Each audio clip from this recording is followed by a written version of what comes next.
Oops, I was 1 minute late. Sorry, everybody. I have a perfectly legitimate excuse. I had to run upstairs and get a cupcake. And it was good. I just realized I've got my windows down here blocked off too, so it's no wonder it's dark. I have the light kind of on me, but move those out of the windows. Okay, so I'm sorry that YouTube is being so annoying about this. I keep checking to see, and they just absolutely, they do not want to let you guys see the upcoming links. When I did it this summer, they would display the shows we've already done in previous weeks, and then they'd have upcoming or live, listed for the ones that hadn't happened yet. And for whatever reason, they're not only not showing the upcoming links on the YouTube channel, they're not even immediately putting up the ones we just did. If you go there and look right now, there's like last week's up there, but not today. So what I'm trying to do is, in the past, I would post the links after we were done.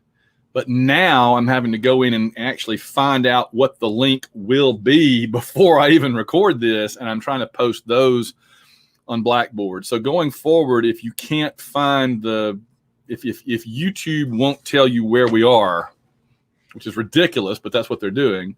If YouTube won't tell you where we are, then it'll be on Blackboard on the announcements. I just put, here's today's link. If you click on that, you should come to right here for our show. Okay. So this is July 6th, 2020, the 11 o'clock session for History 286, History of Religion. We are at the midpoint. We're at class session 4 out of 8, week 4 out of 8 this week. The idea is that we will finish up religions of India, from religions that originated in India today, with the Sikhs, which will just take a couple of minutes, and draw the line there. That is where the second test will end, and I will post that test a week from today. So in other words, when we finish our video session like this next Monday, you can, from that point for the next week after that, you can get the test. Okay, it'll be a longer test, and it may have an essay question on it. I'll say more about that next week. I've got to see how it kind of plays out. It depends on how I can get Blackboard to work about that. But it'll definitely have quite a few, like 50 multiple choice. So it'll be a longer test. Make sure you have like an hour or so, right? Normally my on-campus classes, the classes are an hour and 15 minutes long. And that's all we do on that day is that test. So they get up and leave when they're done. And some people get up and leave after 20, 25 minutes. I'm always like, well, okay. And some take all the way an hour. And some I have to actually kick out after an hour and 15 minutes. Maybe you're one of them, but in the past. But I would make sure I had at least an hour, because you know how it works. If you start taking a test and you're not able to finish it after the time is up, it's gone. That's how it works in class. That's how it's going to work here. Okay, so we're going to finish up Sikhism. We'll draw the line and say, here's where test 2 ends. And then we're going to do 2 or 3 more chapters. We're going to look at stuff that will be on test number 3, which will go up 2 weeks, from now, on July 20th. Okay, so other than that, just remember your writing assignment is due by midnight Monday, July 27. So you got roughly, 3 weeks from now to get it done and turn it in. And otherwise, I guess we will get going. If you have any comments or questions or anything, you can always drop them in the little comment box on YouTube, or you can send me an email. If you have been waiting for a response from me on something over the last couple of days, I haven't been on my email this weekend, but I will be in my office hours this afternoon as soon as this. Well, I have a lunch break, and then as soon as class is done, and I have my lunch, I'm going to spend the afternoon answering to any emails that you might have sent in, and preparing the exams that you'll have coming up. So, which will be next week starting. Okay. So Sikhism, China, Japan, and alternate religions. We've got 4 little ones to get through today. Let's zip right along here. So first up is Sikhism.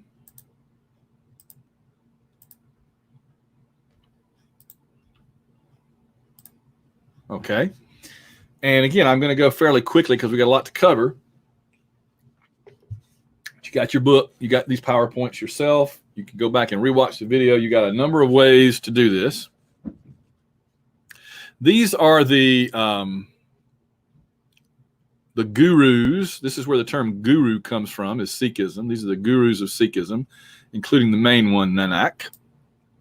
This is another religion that originates in India. India really is a hotbed of religion, and it comes from up in the what's called the Punjab region up here, where there is a large Muslim population, and that's very significant.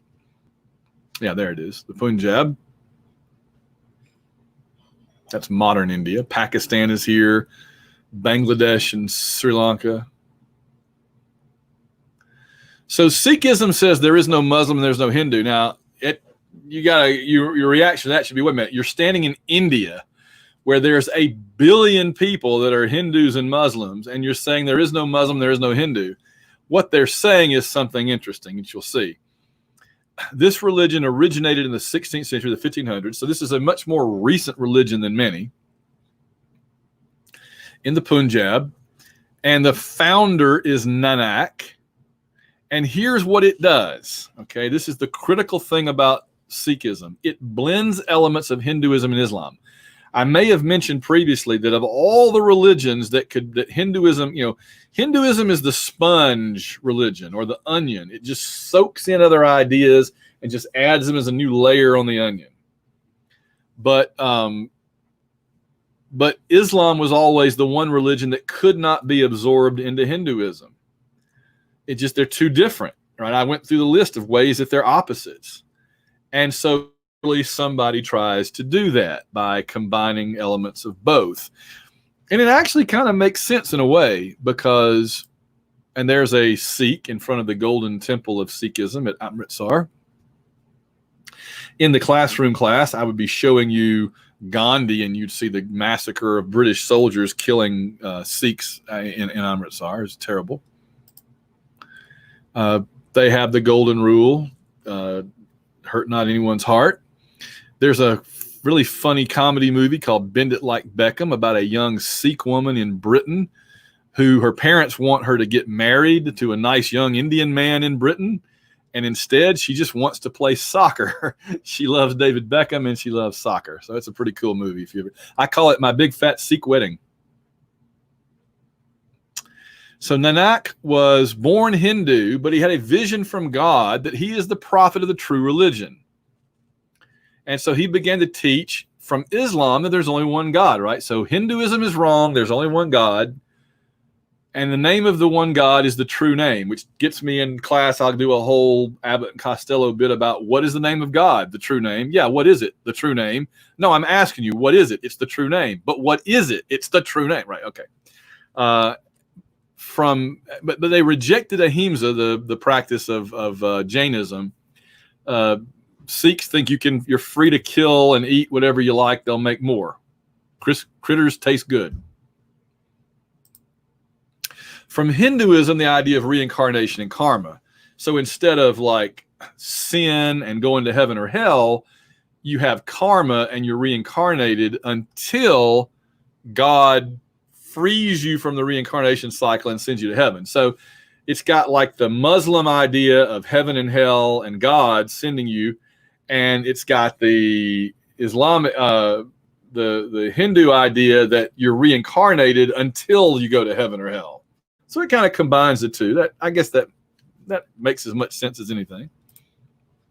So the leaders of the religion for many years were called the gurus. A guru is a teacher, but also a leader. Now that kind of makes sense because, we've talked about how there are different concepts and terms that we in our part of the world have borrowed from India, like karma and dharma and all that kind of reincarnation and all that. We borrow those ideas. Well, we use the term guru to usually mean like an expert at something, a really nerdy expert. Like I'm going to go take my computer to the computer guru at Best Buy to fix it. But what it really means is like a spiritual leader and teacher. There were 10 of them, one after the other, a bunch of them like Gimli from Lord of the Rings. And Nanak was the first. The first four were pacifists. Let me check the audio because every now and then I feel like I'm losing my audio. Okay. The first four were pacifists, but that wasn't going to last long because Muslims, you can borrow things from Hinduism, and Hindus are like, oh, that's cool. Look what you did with that. You borrow things from Islam, and Muslims are going to be like, don't do that. That is deeply offensive to me.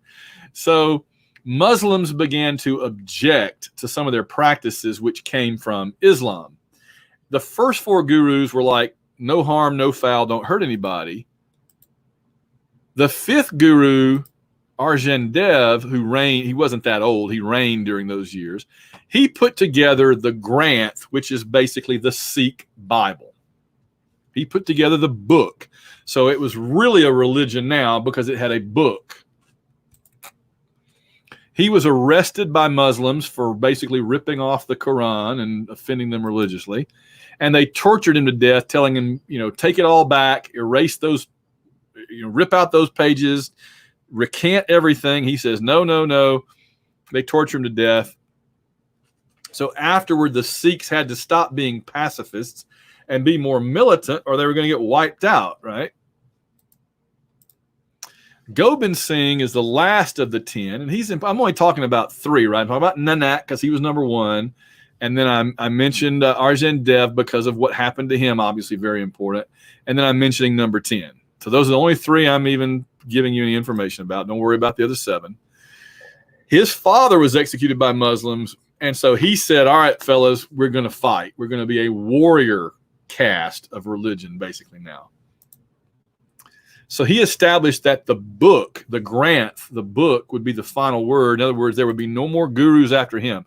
No more vulnerable people for the Muslims to capture and kill to try to ruin the religion. Instead, it would now be like Christianity, like Islam, like Judaism, a religion where the ultimate authority is a book rather than the ultimate authority being a person. Now, you can argue the Pope, and that's fair, but ultimately the Pope answers to the Bible, right? Not the other way around. So ultimately the authority is the book. And there's his court. And there's the large print edition of the Granth. I love this because Britain ruled India for centuries. The Sikhs were always particularly close to the British. The Hindus, the Muslims didn't much care for the British, right? But the Sikhs got along really well because they were militant. So the Sikhs could join up with the British military and be Sikh regiments. And I love the fact that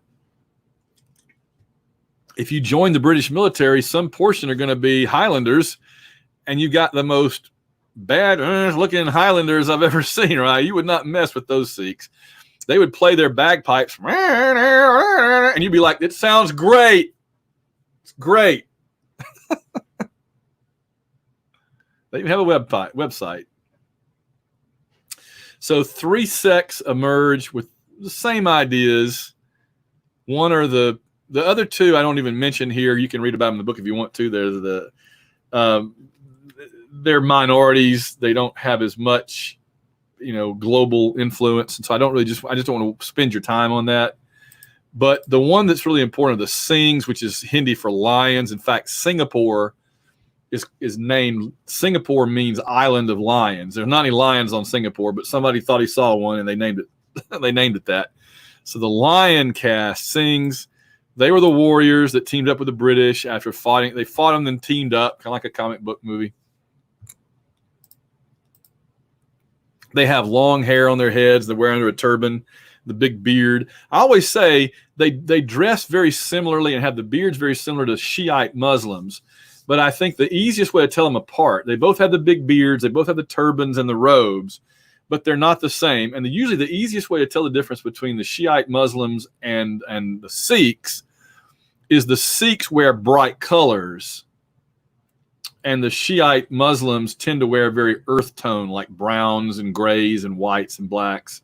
So if it's bright orange and indigo and all, it's probably not a Muslim, the person that you're looking at. Of course, a number of Sikhs have been attacked and or killed in the United States over the years by people that thought they were attacking and killing Muslims, and they were too. Anybody that would do that is too woefully stupid to understand the difference anyway. You know, they carry steel bracelets and daggers as symbols of their defiance and militarism. I don't know how they get through the airport, honestly. They don't like wine or tobacco because they don't want to dull their senses, but eat all the meat you want because it makes you strong and tough, they say. And they're open to all castes. Remember, if you don't like the castes, if you follow the caste system in Hinduism, you're a Hindu. So if you don't like the caste system, it's a big blow against being a Hindu. You're something else, and they're something else.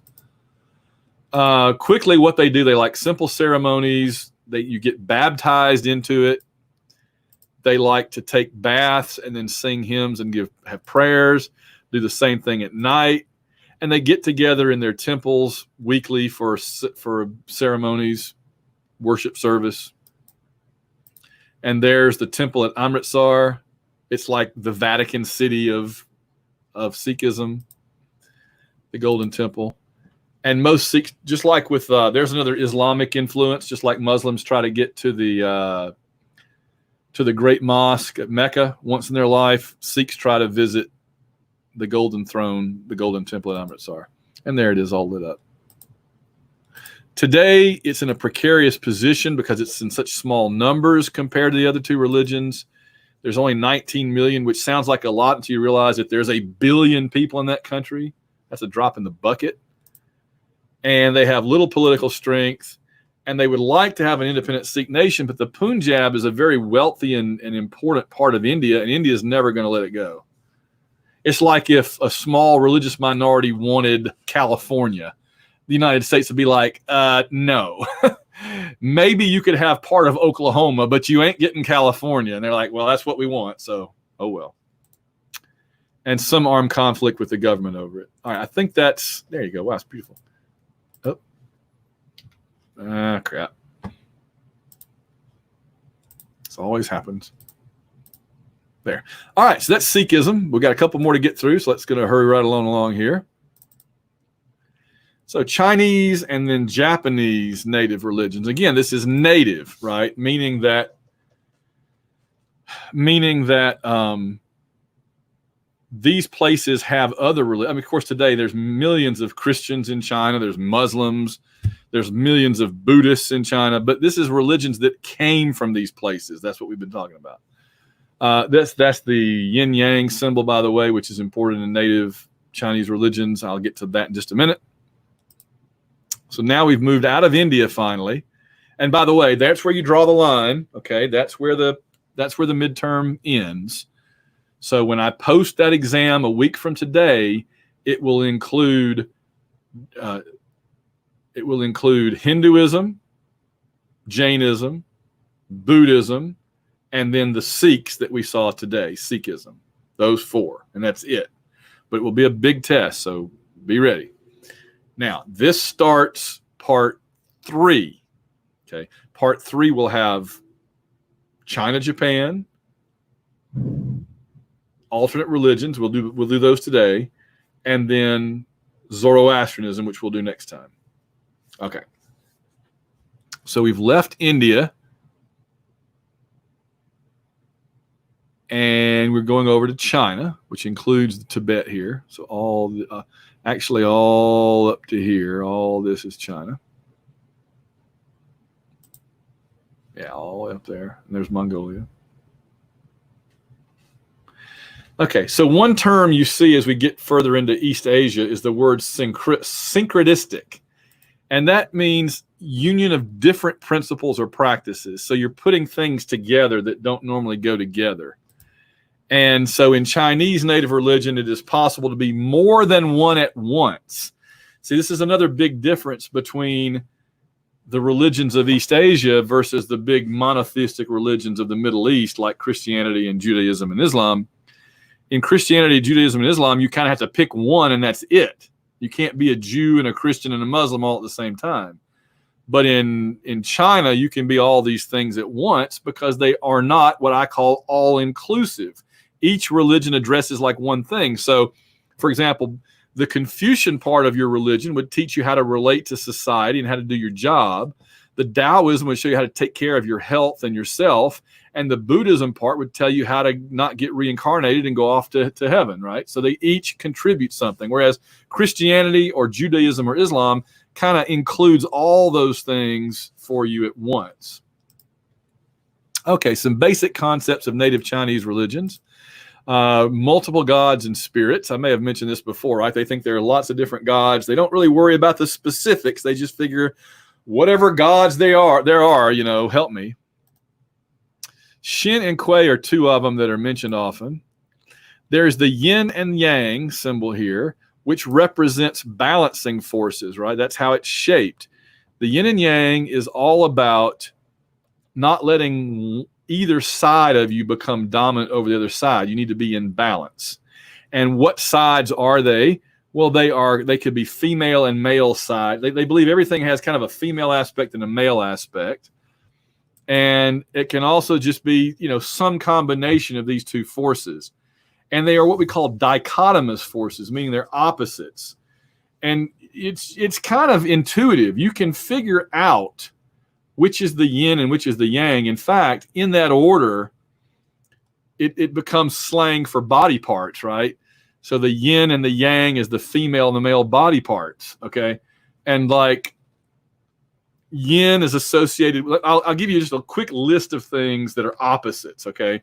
So yin is to yang as like the moon and the sun, water and fire, cold and hot, night and day. You get the idea, right? It's the yin side is calmer, cooler, darker. The yang side is bright, fiery, angry, loud. Okay. What you want is to balance them and not have one dominate the other. If somebody's running around yelling and screaming, then their yin and yang are out of balance. But if somebody's too meek and getting pushed around and being a wuss, their yin and yang is out of balance too. So they've gone the other direction. Okay. I'll get to that in just a second, but it's just an illustration. Ancestor veneration we talked about before. China, of course, very big on this. It means respecting and honoring. Doesn't mean worship. If I mean ancestor worship, I'll say ancestor worship. Veneration is highly honoring. And so aged members of the family are venerated in China. This is a pretty cool thing that they do, where at age 60, you become a respected ancestor, basically, and you're honored. They have divination. Remember, I talked about how sometimes some religions would say that you can see the future by accident, that you have these intuitive bursts where you don't get on that airplane that's going to crash, Well, that's when it happens by accident. Divination is when you are trying to see the future. And they use the I Ching, the Book of Changes, which presents patterns. So in other words, if you open the I Ching out to any page, you'd see a pattern of dots or circles or something. And if you took a bunch of sticks or coins and tossed them on the ground, it'd make a pattern where they lay, and you'd look that pattern up in the book, and it would tell you what the future holds. Shang-Chi sounds like the master of Kung Fu coming up in the new Marvel movie. That's Shang-Chi. Shang-Chi is actually a monotheistic god that was asserted by the Zhou dynasty in the 11th century BC. So in other words, they did have a monotheistic god briefly by one of the dynasties, but it didn't work out. And he rewarded good morality and punished bad, so very similar to Christianity. Of course, this was 1,100 years before Christ, so... And morality would be the basis of government, and that's very important. Confucius will later back this up, as we'll see. So this gets us to the three great Chinese philosophy religions that emerged between the 8th and the 3rd centuries BC, which includes the 6th century BC, which was the hotbed of religion. The feudal system in China had broken down, and there was chaos. There were warlords, civil wars erupting everywhere, warlords running around. Three groups came forward with solutions, right? Because when there's chaos, particularly in China, people demand for it to stop because it disrupts the flow of food, and the population's so big they can't afford to have their food supply interrupted. So 3 groups came forward with solutions during this time. The legalists or realists just wanted strong leadership. They barely count as a religion, but they fit into this group, so I have to include them. They said humans are just wicked and lazy, and you got to beat them down. You got to do what you have to do to keep the people in line. Don't let morality or pity affect your behavior as a leader. This doesn't sound like much of a religion, does it? No, but that was one. The Taoists, this one you may have heard of. Taoists, we don't really know in history who their founder and what their origins are, but there's a story. The tradition says that they were founded by this little old man named Lao Tzu, which could be translated as old master or old boy. And this is where the old boy movies come from. The religion is based on the book Tao Te Ching that he wrote. There's a whole long story here, but I'm not going to go into it now. I don't have time. But he wrote this book, the Tao Te Ching, The Way of Nature. And the theme is that everything humans create is just folly because it all eventually wears out and tears up and falls apart and goes away, especially an elaborate government. Okay, so I'll elaborate on this for a second. If you build a big building, well, that was dumb because it's eventually just going to fall apart. If you build a sandcastle, let's say you spend hours perfecting this gorgeous, elaborate sandcastle on the beach, the Taoists would look at you like, that's so stupid. Well, why? Because look, here comes the waves. Whoosh, whoosh, and your sandcastle is gone. So they say that everything is fleeting. Nothing lasts. So human achievements are all folly. It's just wasting your time because it's all going to go away. Today, this is a philosophy of nature. It's kind of a religion and a system of magical practices. They say that the Tao is the basic unity behind the universe. Kind of what George Lucas got the Force from. It is the basic unity. It surrounds us. It penetrates us. It binds the galaxy together. You must learn about the Tao if you were to go to Alderaan with me. It is the way, is what it means. They say that life is the greatest. In other words, if nothing lasts, if everything is transitory and on its way out, then the only thing you really should be focusing your don't build sandcastles, don't build elaborate governments. They're just going to blow away with the wind. Instead, worry about prolonging your life and your health. So the Taoists are very focused on health practices. What do you call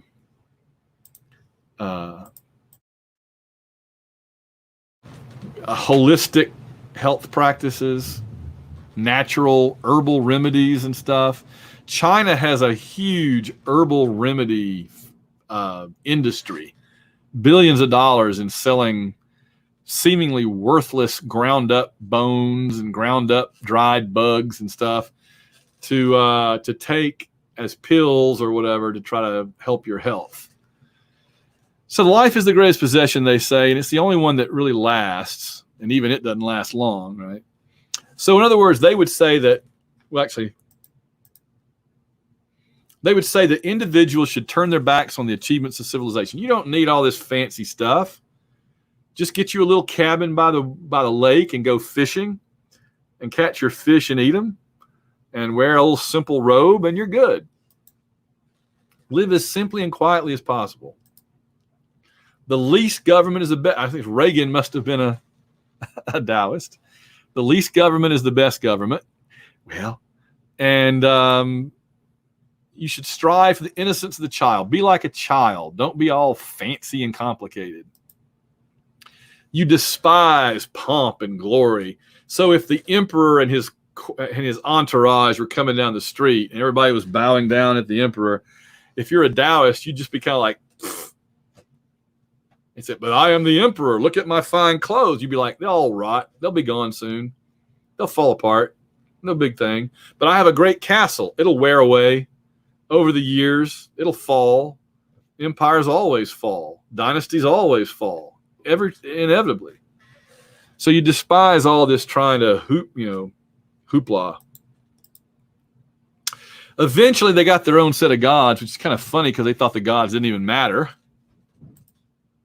They began to focus more and more on extension of life because they thought that life is the only thing that really does matter.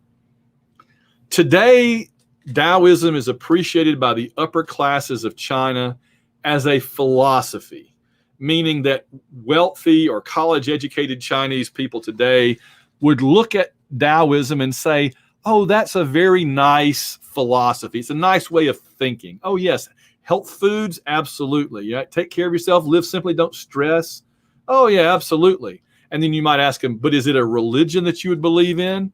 Oh, no, it's not a religion. It's just it's just health foods and herbal remedies and living simply. So only the ignorant masses would make this their religion, So a Christian Chinese person in China might think, oh, Taoism is beautiful. It's a great way to live your life. Is it your religion? Oh, heck no, I'm a Christian. You see what I mean? So it's a religion for the ignorant masses, not for the people with education.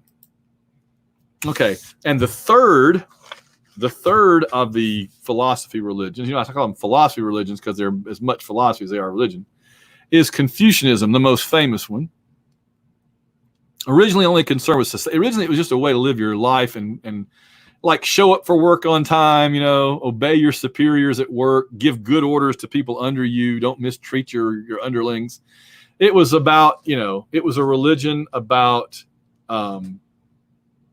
just how to live your life in a proper way. It was not a religion at all. There's still no priest, no afterlife, no divine writing. It doesn't have a Bible or anything. It was founded by Kung Fu Zhu or Confucius. See, I always said, where does Kung Fu Panda live? In the Kung Fu Zoo. He was born in the 60s. There's that same. See, it keeps popping up. This was a time in Asia of great turmoil and a calling out by the public for solutions, and people like him stepped forward with them. He was a teacher, not a religious leader, who traveled from place to place with his followers, teaching about good government and how to be a good member of society. He intended to develop not a religion, but a system of ethics, right? How to behave properly and ethically, a theory of how government should work that would take care of everybody, and a set of personal and social goals. And it has been the foundation of Chinese society for thousands of years now. One of the things that he said was, when society lives by Li, it moves smoothly. And an emperor asked him, but Confucius, what does Li mean? And Confucius says, your humble servant is not really qualified to define Li. And the emperor says, I will cut your head off. And so he's like, well, let me rethink that. Li is kind of like propriety. It's the way things are supposed to go, right? When things go bad, when somebody behaves badly, you can say they're acting with impropriety. It's not proper. They're impropriety. So it's the opposite of that. Propriety is when people do things the right way. So what we're really saying here is when society goes the way it's supposed to go, then things go the way they're supposed to go. Well, no kidding. It's kind of a self-contained, there's a word for that, but I can't remember. Solipsis, something like that. Anyway. So yeah, it's basically saying that when people behave the way they're supposed to, then society works the way it's supposed to. That, again, it seems kind of obvious, but it's true. This works best in an idealized feudal state. That means like medieval Europe or ancient China or Japan, where you have dictators, warlords in a kind of a, feudal means you've got like that pyramid structure. The military uses a kind of a structure like that. The mob, you have the Godfather, and then all the way down to the street enforcers, Any kind of a system that's arranged as a hierarchy from top to bottom, with a whole lot at the bottom and very few at the top. And the idea is that each person knows who is above them, and each person knows who's below them, and so they know how to behave properly. You know who to obey, and you know who obeys you, and you can give good orders. Confucius also said that there were 5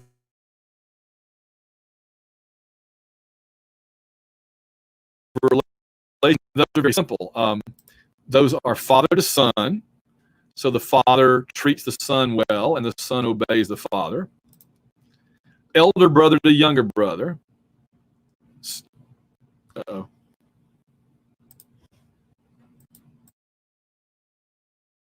Okay, every now and then it seems like my audio is messing up, so I'm going to fix it.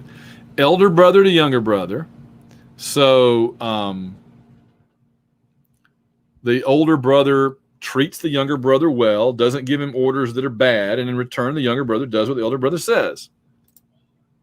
Husband to wife, they treat each other with respect, and they don't give each other bad orders. The husband probably is over the wife in this kind of a system.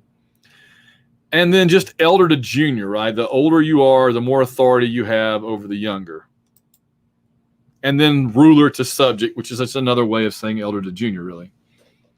Meaning the ruler treats the people properly, and in return, the subjects obey the ruler. These ideas became integral to Chinese culture. They still are around today. Two other concepts of Chinese society and religion, feng shui.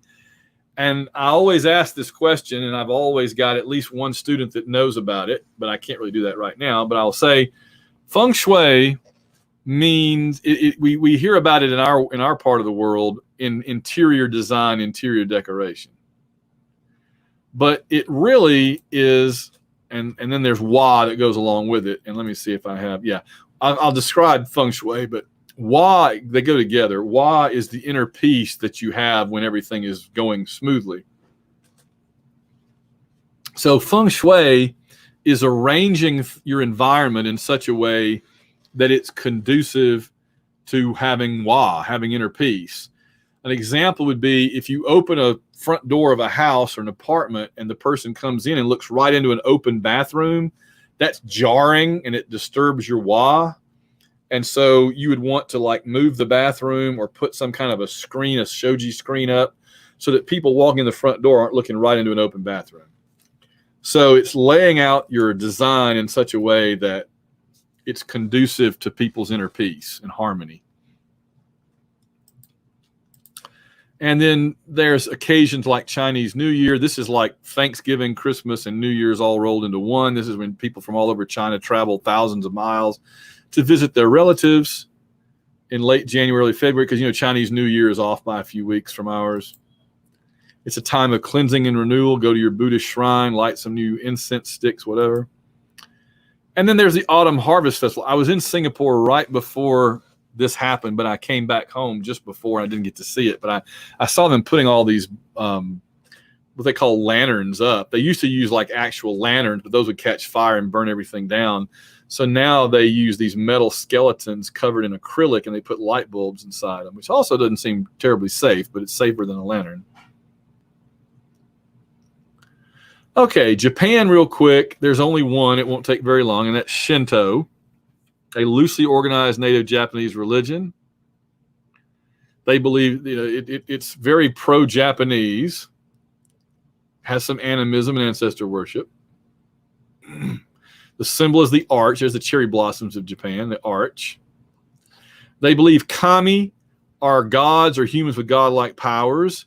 Two kami created Japan, and all the emperors are descended from them.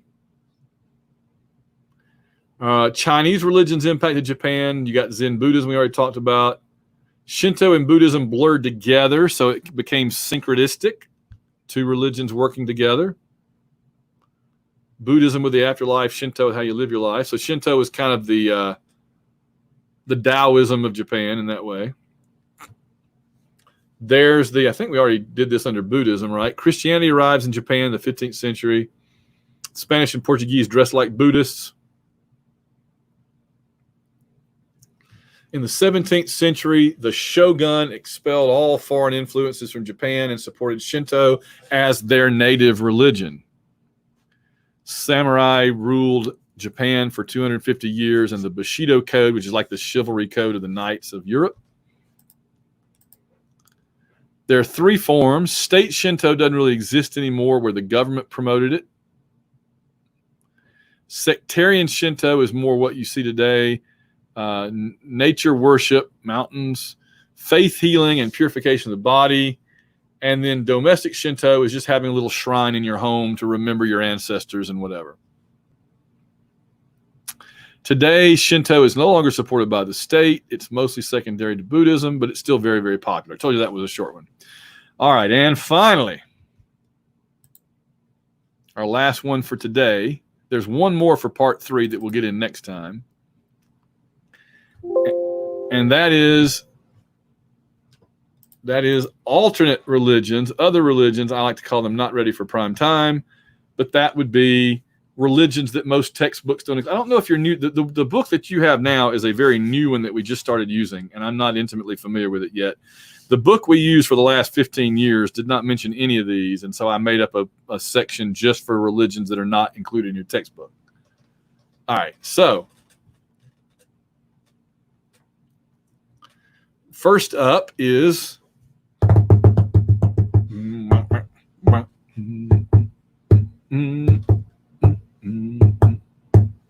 Rastafari. Try that again. Rastafarianism. This is a religion that is based on the Emperor Haile Selassie I, or Jah, being God on earth, God incarnate. The Ethiopian emperor is God. And his name as emperor, kind of like the popes change their name when they become pope, he changed his name to Haile Selassie, but his name when he was born was Ras Tafari. So if you worship Ras Tafari as God, you are a Ras Tafari-un. And the religion is Ras Tafari-unism. Okay. And there's, I believe, Steel Pulse, I think it's Steel Pulse, one of my favorite reggae bands. It comes from Ethiopia, but where it developed as a religion was Jamaica, with the slaves, the African slaves, largely from Ethiopia, that were kept in the Caribbean. And the gospel music of Rastafarianism is reggae. So we, in our part of the country, our part of the world, listen to reggae as a really up-tempo, fun kind of pop music, and it is. But it really is based on religious messages. They'll talk about Jah a lot in it. Well, now you know Jah is God, but not the God you're thinking of. And of course, they put special emphasis on the religious properties of the herb, which means the weed.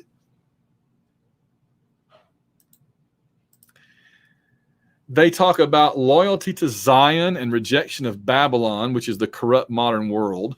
And so it's interesting that you find Old Testament concepts in Rastafarianism.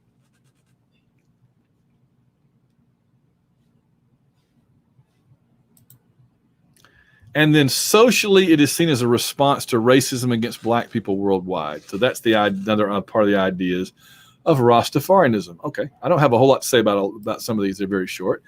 Pseudoscience. I love pseudoscience because I hate pseudoscience.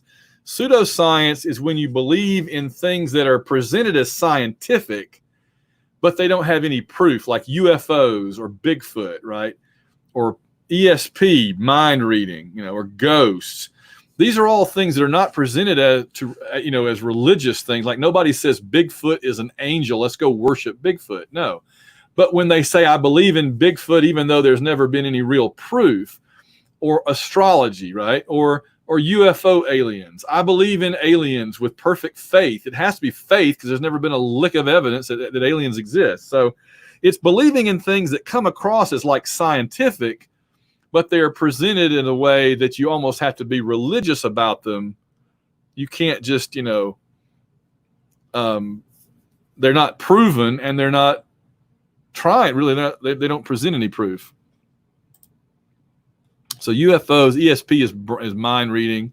Astrology, which is predicting the future based on when somebody was born, which is laughable. Ghosts and ghost hunters is a big thing. This is a big thing because A, people will watch it, and B, it's a lot cheaper to give these dudes a tape recorder and let them go smoke pot in an abandoned house and record ghost sounds than to produce a new episode of Battlestar Galactica. So it's cheaper and more cost effective for channels like Sci-Fi. All right, let's see a few others. Atheism. Now you think, well, that's one I never expected to see in this class. Well, yeah, but see, here's the difference. There are some atheists who say, I don't believe in any gods.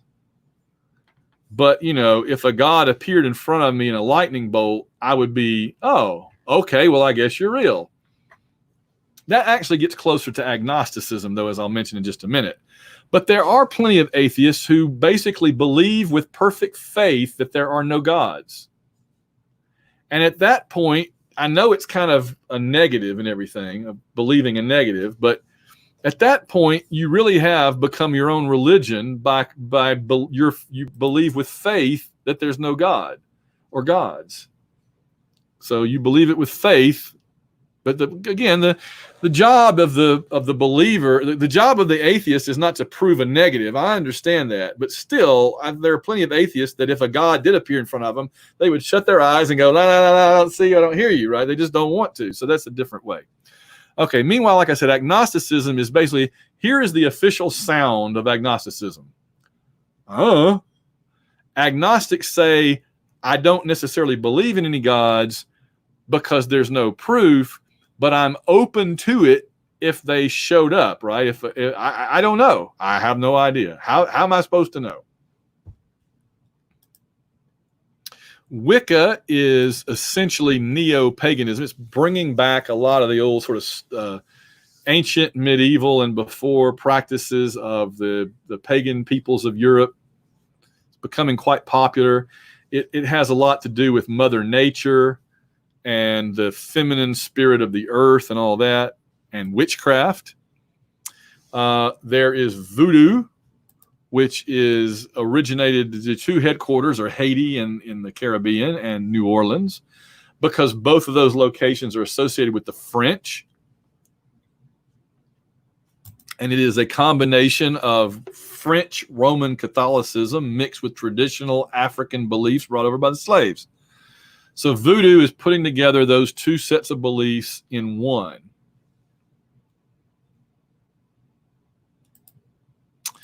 Oh, then there's the Force, which most people understand is a movie idea, but there are thousands of adherents globally believing in it, professing that they believe in it as a religion. Okay. I've always said, I assume that they think they get a droid and a functioning lightsaber if they join this religion. You do not. I know that in Britain alone, there are like 100,000 people that are registered as being members of that church. And there's a worship service. Boba Fett, where? All right, another one is the Church of the Subgenius. I like this one. They say praise Bob, praise Bob, praise Bob to each other in way of greeting. Their symbol is the 1950s TV dad. They love conspiracy theories. They're big on that. And they like the idea of slack. Slack is like sin or blessings or karma or whatever you want to say. Slack is along those lines. It's also, I have a definition here. Yeah. The ability to effortlessly achieve your goals. So like when Fonzie on Happy Days could just effortlessly have everything work out for him. That's having slack. You just sit back and things work out for you. I assume if you're a devout member of the Church of Subgenius, you have a lot of slack and you get everything you want, right? And let's see, I have some of their graphics. I love. I know there's some stuff on there that's a little adult, but I love how are you abnormal? Do people think you're strange? Do you? Eternal salvation or triple your money back? Repent, quit your job, slack off. What the hell do you think you're doing? Relax in the safety of your own delusions. Pull the wool over your own eyes. Too much is always better than not enough. And then you see where they're going there. Oh, it's a strange religion. But I know some guys in Atlanta that are part of this. They do robot battles at Dragon Con, and every year they come out with their robots for the battle. They're like, praise Bob, praise Bob, praise Bob. Oh, then there's everybody's favorite, the flying spaghetti monster. In the beginning was the Word, and the Word was arr, because they love pirates. The Church of the Flying Spaghetti Monster is a famous, more recent religion. And all right, I'm going to have to step out of the box here for a second to explain. It is actually a religion that exists purely to be a critique of every other religion. In other words, the Church of the Flying Spaghetti Monster says, if you think this is weird, how is this any weirder than that other religion, than the religion you have, right? What is weirder about this than what you already believe? In other words, it's a religion that exists merely to hold a mirror up to every other religion and say, yeah, this is weird, and so is what you do. Okay? Now, stepping back. If you go up to a member of the Church of the Flying Spaghetti Monster and you were to say, oh, I see what you guys are doing, and they'd be like, what? We're practicing our religion. And you say, oh, no, but it's a critique of every other religion. And they'd be like, what? No, I don't know what you're talking about. You see what I mean? So they have to maintain the aura of a legitimate religion for it to work. The minute that they all say, no, we don't actually believe in a flying spaghetti monster, well, then it falls apart. You have to maintain the idea that this is a religion every bit as legitimate as any other religion. And who's to say it's not, right? So there you go. And they are also called Pastafarians, which is the greatest name ever. And they love pirates. They say that pirates have been maliciously maligned by the public over the years, that they are actually more like Captain Feathersword and the Wiggles. I have a child that grew up out of that recently. And so one of their holy days is Talk Like a Pirate Day, which I think is in September. Yeah, September 19th. Carbo diem, he boiled for your sins. Worship me or not. It's not like I'll burn you for an eternity if you don't. He's a very lackadaisical God. He's not really big into burning people in hell so much. He's just like, you can worship me or you cannot. It's fine. And then lastly, L. Ron Hubbard and Scientology. L. Ron Hubbard was a very prolific but not very good science fiction writer who figured out back in the 50s or 60s that he could make a lot more money promoting a religion than he could selling short stories to magazines back then. And so he started what was kind of a party trick where you psychoanalyze people using these e-meters at parties. And it became a thing so popular back then that he opened up little storefronts around the country where people could go and pay money to be audited by these machines and by these auditors. And he says, writing for a penny a word is ridiculous. If a man really wants to make $1 million, the best way would be to start his own religion. So he said that and then did, and people believe it. And of course, what they actually believe is laid out. Some of the ideas of it are laid out in his book Dianetics. But what they actually believe, there's an episode of South Park that goes into this. I would normally show it to you in class, but since we're not in class, I can't show it to you. But basically, they believe that the problem, it's an alternative. See, it's called the modern science of mental health. They believe that instead of psychiatrists and psychologists and drugs and everything, the answer to why you have mental problems, if you do, is that ancient alien ghosts are attached to you and they're messing you up. There was this big galactic overlord named Zemu or something that was like Darth Vader, and he killed all these aliens on Earth, and now their spirits just roam around and attach to us, body thetans, and they cause all of our problems. So there you go. Again, how is that any stranger than most others? I don't know. Okay.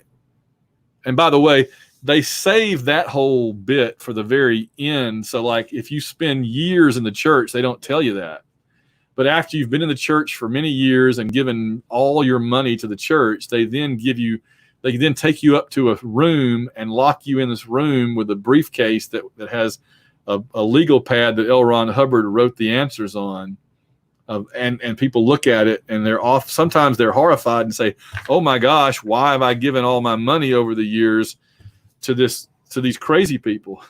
But others look at it and go, okay, well, I've spent so much money at this point, you could tell me anything and I'm in, I'm not gonna, I'd be stupid to get out now. All right, so that gets us to the end of alternate religions. If you have a way to watch the South Park episode, it's worth a watch. It's the one on Scientology. But otherwise, go listen to some reggae and have some pasta and have a good day. We will pick back up again next Monday, and I'll be posting the exam that afternoon, a week from today, for part 2 that ends with Sikhism. If you have, I'll be answering questions on email all afternoon. If you have any, just drop me an email. If you're watching this later than Monday, that's fine. Send me an email, or we can get together during the week virtually. Otherwise, I hope you have a good week, and I'll see you. And good luck on the test next week, and I'll see you guys later.